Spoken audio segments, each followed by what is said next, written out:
Hello നമസ്കാരം. ഇന്ന് വളരെ എളുപ്പത്തിൽ കുക്കറിൽ നമുക്കൊരു ടേസ്റ്റി ആയിട്ടുള്ളൊരു അവിയൽ ഉണ്ടാക്കിയെടുക്കാം കേട്ടോ. അപ്പോൾ ഞാൻ അതിനാവശ്യമായിട്ടുള്ള കഷ്ണങ്ങളൊക്കെ തന്നെ അതിന് പാകത്തിന് കട്ട് ചെയ്ത് വെച്ചിട്ടുണ്ട് കേട്ടോ. ബീൻസ്, കോട്ടാപ്പയർ, അതുപോലെ തന്നെ ക്യാരറ്റ്, മുരിങ്ങക്കായ, പിന്നെന്താണ് ആവശ്യത്തിനുള്ള പച്ചമുളക്, പിന്നെ നമ്മുടെ പച്ചക്കായും ചേനയും. അപ്പോൾ ഇതൊക്കെ നമ്മൾ കഷ്ണങ്ങളൊക്കെ കട്ട് ചെയ്ത് നമ്മുടെ കുക്കറിലോട്ട് മാറ്റിയിരിക്കുകയാണ്. ഇനി ഇതിനാവശ്യമായിട്ടുള്ള ഒരല്പം മഞ്ഞൾപ്പൊടിയും ഉപ്പും ചേർത്ത് അതിൻ്റെ മേലെ കുറച്ച് വെള്ളം ഇങ്ങനെ തളിച്ച് കൊടുത്താൽ മാത്രം മതി. എന്നിട്ട് ഒരൊറ്റ വിസിൽ കേട്ടോ. അപ്പോൾ ബൈ ദ ടൈം നമുക്കതിൻ്റെ അരപ്പ് തയ്യാറാക്കാം. തേങ്ങ, ഒരല്പം നല്ല ജീരകം, മഞ്ഞൾ ഒന്ന് ചതച്ചെടുത്താൽ മാത്രം മതി കേട്ടോ. അതുപോലെ തന്നെ ഞാനിത് സദ്യക്ക് ഉണ്ടാക്കുന്ന അവിയലായതുകൊണ്ട് തന്നെ ഞാനിതിൽ വെളുത്തുള്ളി ചേർത്തിട്ടില്ല കേട്ടോ. സാധാരണ നമ്മൾ വെളുത്തുള്ളി ചേർക്കാറുണ്ട്.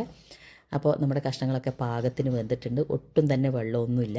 ഇനി നമ്മൾ തയ്യാറാക്കിയ അരപ്പ് ഇതിലോട്ടേക്കൊന്ന് മാറ്റി ഒന്ന് തട്ടിപ്പൊത്തി ഒന്ന് അടച്ച് വെക്കണം കേട്ടോ. അപ്പോഴേക്കും തേങ്ങയിലോട്ട് ഒന്നൊരു ആവി കയറ്റിയാൽ മാത്രം മതി, വേറെ ഒന്നും ചെയ്യണ്ട. ഒന്ന് കുക്കർ അടച്ചിട്ടാൽ മതി കേട്ടോ. പിന്നെ നമ്മൾ സാധാരണ ഈ അവിയൽ പുളിയൊക്കെ ചേർത്ത്, വാളൻ പുളിയൊക്കെ ചേർത്തിട്ടുണ്ടാക്കില്ലേ. ഞങ്ങളുടെ കണ്ണൂർ സ്റ്റൈലിൽ ചെയ്യുമ്പോൾ ഒരിക്കലും പുളി ചേർക്കാറില്ല, നമ്മൾ തൈരാണ് ചേർക്കുന്നത് കേട്ടോ. നല്ല കട്ട തൈര് ഒന്ന് ഉടച്ചെടുത്താൽ മാത്രം മതി. അപ്പോൾ അത് ഉടച്ചെടുത്തതിന് ശേഷം നമ്മുടെ കഷ്ണത്തിലോട്ട് ഒന്ന് നന്നായിട്ടൊന്ന് മിക്സ് ചെയ്ത് ഒന്നൊന്ന് ചൂടാക്കിയെടുക്കണം, അത്രമാത്രം. ഒരുപാട് സമയം ഇട്ട് തിളപ്പിക്കേണ്ട കാര്യമില്ല, ഒന്ന് ചൂടാക്കിയെടുത്താൽ മതി കേട്ടോ. അപ്പോൾ ഒന്ന് നന്നായിട്ട് ഇളക്കി യോജിപ്പിക്കണം. പിന്നെ നമുക്ക് ആവശ്യമുള്ള ഉപ്പൊക്കെ വേണമെന്നുണ്ടെങ്കിൽ ഈ സമയത്ത് ചേർത്ത് കൊടുക്കാം.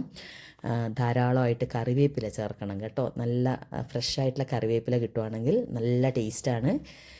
പിന്നെ എനിക്കെപ്പോഴും തോന്നാറുണ്ട് അവിയൽ ശരിക്കും നല്ലൊരു ഹെൽത്തി ആയിട്ടുള്ള, എന്താ പറയുക, ഭയങ്കര ഹെൽത്ത് കോൺഷ്യസ് ആയിട്ടുള്ള ആൾക്കാർക്കൊക്കെ ഇഷ്ടപ്പെടുന്ന കറിയായിരിക്കും. കാരണം നമ്മൾ ഇതിനകത്തേക്ക് എന്താ പറയുക, ഒരു വെളിച്ചെണ്ണയുടെ ഉപയോഗമൊക്കെ വളരെ കുറവാണ്. പ്രത്യേകിച്ച് വെളിച്ചെണ്ണ ചൂടാക്കുന്നില്ല ഇതിനകത്ത്.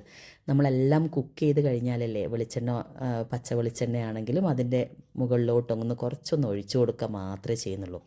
അപ്പോഴേ തന്നെ ഭയങ്കര രുചിയാണ് ഈ അവിയലിന്. ഇതുവരെ ഇങ്ങനെ തൈര് ചേർത്ത് അവിയൽ ഉണ്ടാക്കാത്തവരുണ്ടെങ്കിൽ ഒന്ന് ഉണ്ടാക്കി നോക്കണം കേട്ടോ. നല്ല ടേസ്റ്റാണ്, എന്തായാലും നിങ്ങൾക്ക് ഇഷ്ടപ്പെടും. അപ്പോഴെന്താണ്, വീഡിയോ ഇഷ്ടപ്പെട്ടാൽ ഒരു ലൈക്ക് ആൻഡ് കോമെൻറ്റ്. അപ്പോൾ see you in the next video. Thank U.